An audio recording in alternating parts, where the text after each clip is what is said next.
कुणाला म्हणजे शेळी घ्यायची असेल, कुणाला आणखीन गाय घ्यायची असेल, कुणाला आणखीन पिठाची गिरणी टाकायची असेल, किंवा मग कुणाला आणखीन कोणता छोटा मोठा व्यवसाय करायचा असेल, अशाच महिलांना ते पैसे द्यायचे 4-5 महिलांना.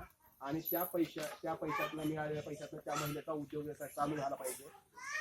आणि त्या चालू झालेल्या उद्योग व्यवसायामधनं जी काही तिची मिळकत असेल, नफा असेल, त्या नफ्याच्या अनुषंगाने प्रत्येक महिन्याला जो काही आपला बँकेने ठरवून दिलेला हप्ता आहे त्या तारखेच्या आत 2 दिवस अगोदर बँकेत जमा करायला पाहिजे. लक्षात येते. आणि अशाच पद्धतीनं जर तुम्ही परतफेड प्रत्येक महिन्याच्या, आज समजा की आज तारीख आहे 10, बरोबर आहे, म्हणजे तुमचे पैसे जमा होतील 15 तारखेपर्यंत. तर यांचा परतफेड कालावधी त्यांचा असेल समजा 10 तारीख, म्हणजे समजा की 15च्या अगोदर जर तुमचे पैसे तुमच्या खात्यामध्ये जमा झाले, खात्यामध्ये म्हणजे गटाच्या खात्यावरती, आता तुम्ही जे गटाचं खातं काढलं आहे का नाही, आर एफ जे जमा झालेलं आहे त्या खात्यावरती जमा होत नाही, त्यासाठी वेगळं अकाउंट सरकार आणि त्या खात्यामध्ये पैसे जमा होतात. अकाउंट नंबर, चेकबुक वगैरे सगळं तुम्हाला काय करतील सरकार. लक्षात आलं.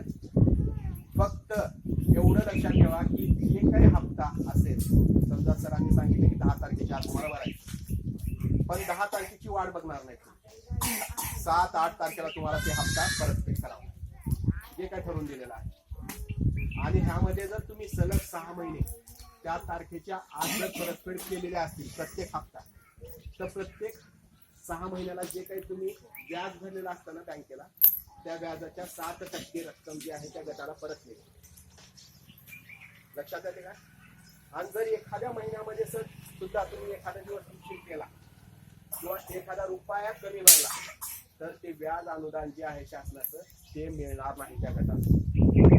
त्यामुळं ज्यावेळेस आपण कर्ज गटामध्ये घेतो त्यावेळेस अध्यक्ष सगळ्यात महत्वाची खबरदारी घेतली पाहिजे की ज्या काही उद्योग व्यवसाय करणाऱ्या महिला आहेत त्याच जर महिलांना कर्ज म्हणून रक्कम द्यायची, आणि त्या सुद्धा महिलांना अशा महिलांना द्यायची की त्याची परतफेड प्रत्येक महिन्याला होईल याची गॅरंटी त्या अध्यक्ष सचिवांनी घ्यावी लागेल.